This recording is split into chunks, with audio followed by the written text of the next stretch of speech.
வணக்கம் TNPSC dreamers.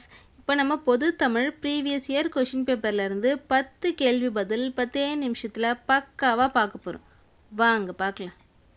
2017 group 4 பொது தமிழ் கேள்வித்தாள் தான் இப்போ நம்ம பார்த்துட்ருக்கோம். ஓகேங்களா? ஃபஸ்ட்டு கேள்வி, இவற்றுள் எத்தொடர் வள்ளலார் கூறாத தொடர்? எது வள்ளலார் சொல்லலை அப்படின்னு கேட்குறாங்க. குருவை வணங்க கூசி நிற்காதே அவர் சொல்லியிருக்காரு. நல்லோர் மனதை நடுங்க செய்யாதே அவர் சொல்லியிருக்காரு. பசித்தோர் முகத்தை பாராதிராதே அவர் சொல்லியிருக்காரு. பார்க்காம இருக்காத அப்படின்ட்டு. கோநோக்கி வாழும் குடி போல் நிற்காதே வள்ளலார் சொல்லலை. அடுத்தது, உலாமடல் என்னும் நூலின் ஆசிரியர் யார்? ஓகேங்களா? இதுக்கான ஆன்சர் பார்த்திங்கன்னா ஜெயம் கொண்டான். ஜெயம் கொண்டான்னாலே நமக்கு ஃபஸ்ட்டு ஞாபகம் வர்றது கலிங்கத்து பரணி. ஓகேங்களா? கலிங்கத்து பரணி பார்த்திங்கன்னா 1000 யானைகளை வெற்றி கொண்டவனை பாடுறது தான் கலிங்கத்து பரணி. உலாமடல்ன்றதும் ஜெயம் கொண்டான். இப்போ எப்படி நம்ம ஞாபகம் வச்சுக்கணுன்னா, இப்போ 1000 யானைகளை கொண்டு வெற்றி பெற்ற வீரன் உலா வருகிறான். ஓகேங்களா? உலாமடல் அதுதான். கலிங்கத்து பரணியும் உலாமடலும் ஜெயம் கொண்டானுடைய நூல்கள். உதடுகள் இரண்டும் பொருந்துவதால் பிறக்கும் எழுத்துக்கள். இந்த மாதிரி வந்துச்சுன்னா ஃபஸ்ட்டு நம்ம ஆப்ஷன் பார்க்கணும். இக்கு இங்கு 2 உதடு ஒட்டலை, இஞ்சு இட்டு ஒட்டலை, ஈய இரு ஒட்டலை, இப்போ இம்மு ஒட்டிருச்சா?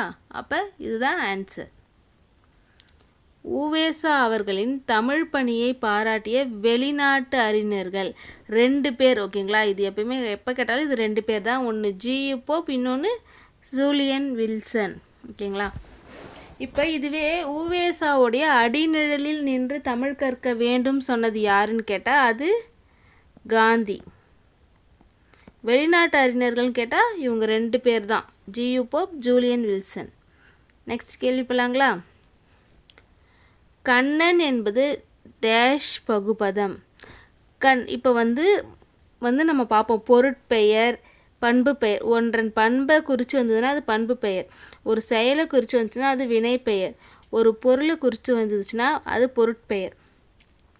ஒரு விஷயத்துடைய பொருள், ஒரு உயிருள்ள பொருளாகட்டும் உயிரற்ற பொருளாக அதோடைய உறுப்பை குறித்து வந்ததுன்னா, இப்போ கண்ணுன்றது நம்ம உடலில் உள்ள ஒரு உறுப்பு, அதை குறித்து வர்றதுனால இது சினை பெயர். ஓகேங்களா? நான், யான் என்பன. நான், யான் ரெண்டுமே பார்த்திங்கன்னா நம்மளை பற்றி சொல்கிறது தான். யான், நான் அப்படின்ட்டு. அப்போ தன்மை ஒருமை பெயர்கள். நாங்கள் வந்துச்சுன்னா தன்மை, நாங்கள்னு வரும்போது அது தன்மை பன்மை, ஒருமை பன்மை நமக்கு தெரியும் இல்லையா? அந்த மாதிரி தன்மை பன்மை. இதுவே நான்னாலும் யான்னாலும் தன்மை ஒருமை பெயர்கள் தான். ஓகேங்களா?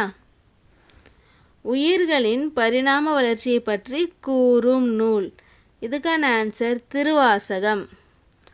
இதை நம்ம ஷார்ட்கட்டில் எப்படி ஞாபகம் வச்சுக்கோன்னா, வாசகம் சொல்லணுன்னா நமக்கு உயிர் வேணும். இப்போ ஒரு வாசகம் நம்ம படிக்கணும்னா அதுக்கு நம்மக்கிட்ட என்ன இருக்கணும்?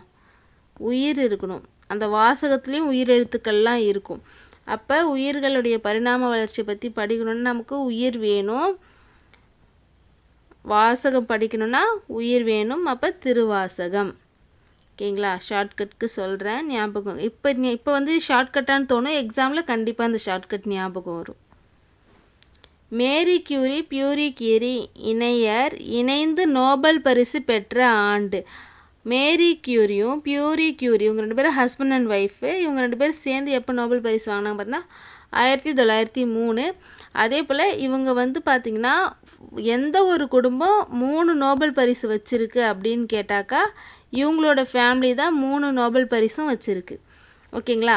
இவங்க 2 பேரும் சேர்ந்து 2 வாங்கியிருப்பாங்க. இவங்களுடைய சன்னின்லாம் அடுத்தது 1 வாங்கியிருப்பாங்க. இந்த சேம் ஃபேமிலியிலே 3 நோபல் ப்ரைஸ் இருக்குது. நெக்ஸ்ட்டு, தமிழக அரசின் முதல் அரசவை கவிஞர். ஏன் நம்ம காந்திஜியை போட்டிருக்கோன்னு பார்க்குறீங்களா? கவிஞர் வே. ராமலிங்கனார். இவர் தான் தமிழக அரசின் முதல் அரசவை கவிஞர். இவரை பார்த்திங்கன்னா நம்ம என்னன்னு சொல்லுவோன்னா காந்திய கவிஞர். நம்ம 2027 கொஷின் பேப்பர் பார்க்குறோம். இந்த ராமலிங்கனார் ராமலிங்கனார் பற்றி இது 2வது கேள்வி. நேத்திய வீடியோ பார்த்தீங்கன்னா அதுலேயும் நீங்கள் பார்க்க முடியும். நேற்று வந்து என்னென்னா காந்திய கவிஞர்னு யாரை சொல்கிறேன்னு கேட்டிருப்பாங்க, ராமலிங்கனார் சொல்லியிருப்போம். இப்போ அதே கொஷின் பேப்பரில் அடுத்தடுத்த 10 கேள்விக்குள்ளே இன்னொரு கேள்வியில் என்ன வந்திருக்கு பாருங்க, முதல் அரசவை கவிஞர் யார். ஸோ கண்டிப்பாக நம்ம வீடியோ பார்க்குறதுக்கு உங்களுக்கு கண்டிப்பாக யூஸ்ஃபுல்லாக இருக்கும். அடுத்தது அம்பேத்கருக்கு பாரத் ரத்னா விருது வழங்கிய ஆண்டு எது? 1990. இது வந்து நம்ம எப்படி ஞாபகம் வச்சுக்கணும்னா இயர் இல்லையா, நமக்கு ஞாபகம் வச்சுக்கிறது கொஞ்சம் கஷ்டம்தான். இவர் வந்து 90s கிட் அப்படின்னு ஞாபகம் வச்சுக்கலாம். 1990 வாங்கியிருப்பார். 90s கிட்ஸ்லாம் பிறக்கும்போது இவர் பாரத் ரத்னாவே வாங்கிட்டார். அப்போ 1990 இவர் பாரத் ரத்னா வாங்கியிருக்கார். 90s கிட்ஸ்லாம் பிறக்கும்போது அம்பேத்கர் வந்து பாரத் ரத்னா வாங்கிட்டு போயிருக்கார் அப்படின்னு ஞாபகம் வச்சுக்கலாம். நம்ம இன்னைய 10 கேள்வி நமக்கு பட்டுன்னு முடிஞ்சிச்சு. 10 நிமிஷமே நமக்கு தேவைப்படலை. நம்ம சும்மா 6 நிமிஷத்தில் முடிச்சிட்டோம். நாளைக்கு அடுத்த வீடியோவில் பார்க்குறேன். சப்ஸ்கிரைப் பண்ணவே இல்லை தானே நீங்கள்? ஃபஸ்ட்டு சப்ஸ்கிரைப் பண்ணுங்கள்.